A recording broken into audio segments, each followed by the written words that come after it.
Two people from Texas return home from a cruise ship at the center of a Hantavirus outbreak. What health officials say about the rare virus. The virus can spread through close and intimate contact. A mother visits her son's memorial only to discover items missing. Now she wants answers from the cemetery. That's a total bald-faced lie, and maybe you go to hell for it.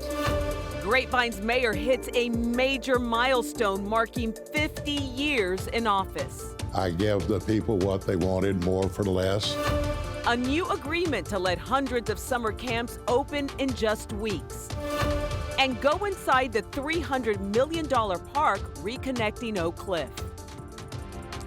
Public health officials are on high alert tonight in Texas due to the deadly Hantavirus. Two Texans are being monitored right now after they came home from a cruise ship at the center of an outbreak. Yeah, Cole Sullivan just spoke with an infectious disease doctor. Here's what you should know.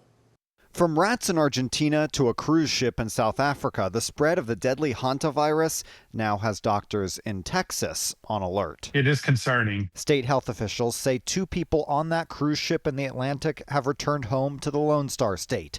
They say they left before doctors identified the outbreak, have no symptoms, and had no contact with sick people on board the boat. You can still develop symptoms up to 6 weeks after the initial exposure. Infectious disease doctor Nikhil Bayani says most show symptoms within 2 to 3 weeks. The state says the two Texans on the cruise have agreed to take their temperature daily and tell doctors if they get sick. Since there's no treatment and the virus can have some very serious consequences in the patients, and a lot of these folks develop severe breathing problems, which ultimately can lead to death in almost over 40% of the patients. The state is not saying where in Texas these two live. Dallas County public health officials say they don't have anyone they're monitoring, but Texas now joins 4 other states, keeping an eye on passengers from that cruise. The virus can spread through close and intimate contact. The state health docs say it's not known to be spread by shaking hands or simply being in the same room as someone, and the general public need not fear another COVID-style outbreak, Dr. Bayani says. Not at this point.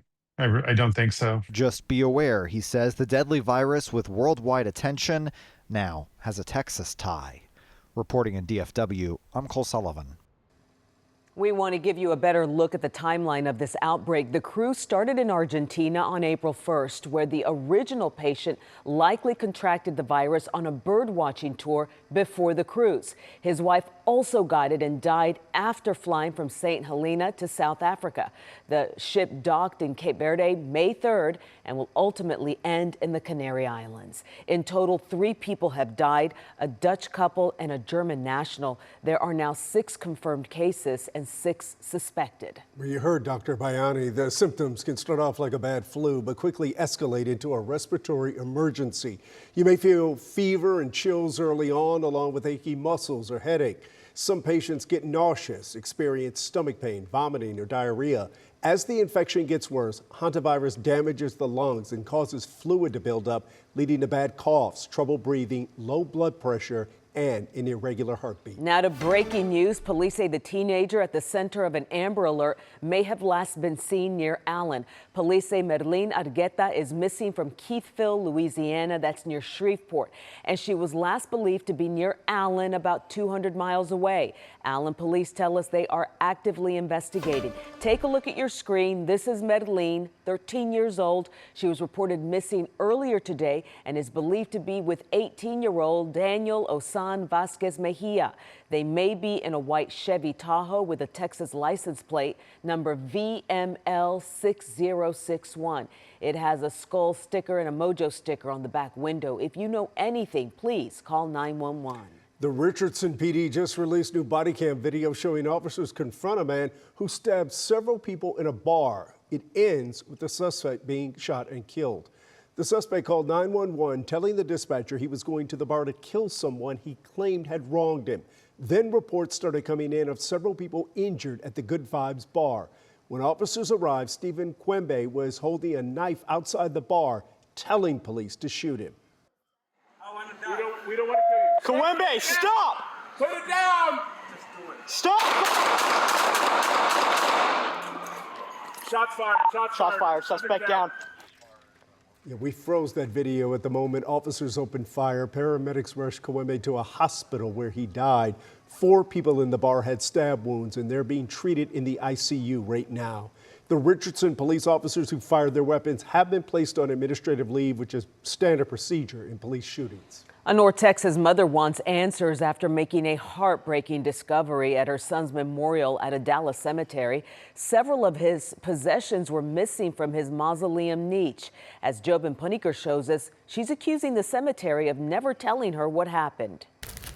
Brings back a lot of memories. For Virginia Griggs, talking about her son comes easy. I'm glad I had these, it helps the pain a bit. But this is the hard part. He would have been 53 this past March. To me, he's always 24. Her son, Robert Victor Gonzalez, died in 1998 from a very rare bone cancer.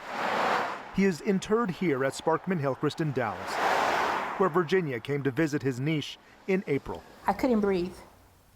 You can't believe what you're seeing. Or in this case, what she is not seeing. Victor's SMU class ring and St. Christopher medals, all gone.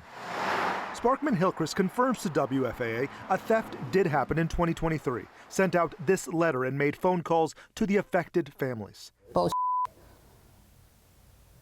Bleep that out. Virginia says she received nothing. No call, no letter. That's a total bald-faced lie, and maybe you go to hell for it. The funeral home says the incident was reported to Dallas police immediately, and that they, quote, attempted to contact the individual by phone. However, the number on file was not in service. No one ever even tried to notify me that the niche had been broken into. Virginia tells us there were no security cameras in the mausoleum, says that should scare every family.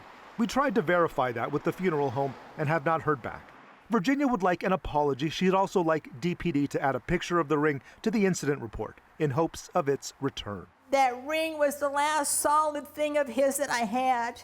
I could hold the ring in my hand, and it was like holding a part of him. Another story of her son. It's amazing how you forget things. But one she wishes she never had to tell. But the emotions are always there. In North Texas, I'm Jobin Puniker. We're following a developing story that's impacting a lot of students with just days or weeks left in the school year and final exams happening right now. A platform used by universities and districts across the country is the victim of a cyber attack. Canvas is a popular cloud-based digital hub for classrooms. The University of North Texas and Arlington ISD are among thousands of customers. The hacking group Shiny Hunters has claimed responsibility and is demanding ransoms to prevent further data leaks. Canvas's parent company says the platform is in maintenance mode and is investigating the issue. Youth camps across Texas will be able to fully operate this summer after they reached an agreement on installing a fiber optic internet connection. That was one of the requirements the state put in place after last summer's tragedy at Camp Mystic. 25 girls and 2 counselors died in the 4th of July floods. But this new agreement allows camps some leeway on getting fiber optic service this year.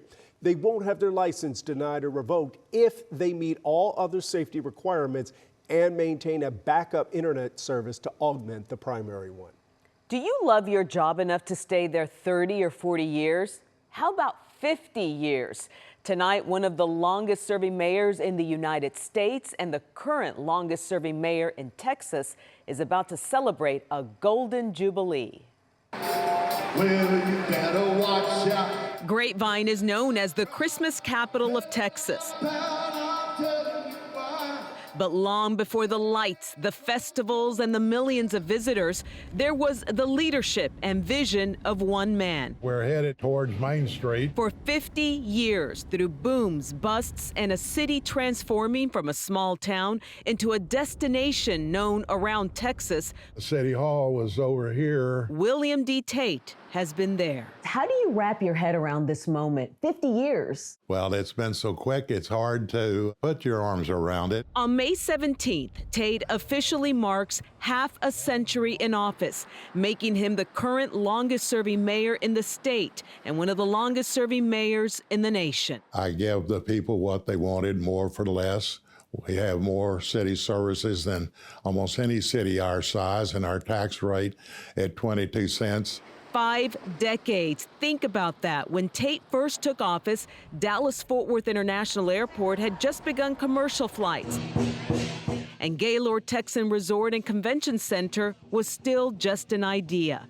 But for Tate, this story started long before City Hall. He grew up here, and inside this family grocery store, his father, the mayor at the time, helped shape the town Tate would one day inherit. Old men sat around and talked about their dreams. And what they built? A blueprint. Protect the neighborhoods, build commerce around them, grow with intention. My dad would just not believe if they came back and see what we've been able to do. That vision helped turn Grapevine into what it is today.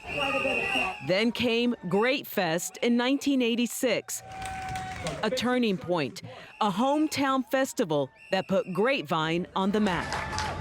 It's given us recognition throughout the country and the world. 50 years, countless council meetings, generations of families, a city that grew up while its mayor stayed the same. And now, for the first time in half a century, that's about to change. It's kind of a farewell tour. I think I've got at least a year left. At 84 years old, after decades in office, grandchildren, and a lifetime spent serving the town he never left. Have elections basically been a formality? You can't take anything for granted. William D. Tate says 2027 will likely be the end of his run. Because nothing's forever. The longest chapter in Grapevine's history is nearing its final page. I hope they remember me as the person that did something unique, something special.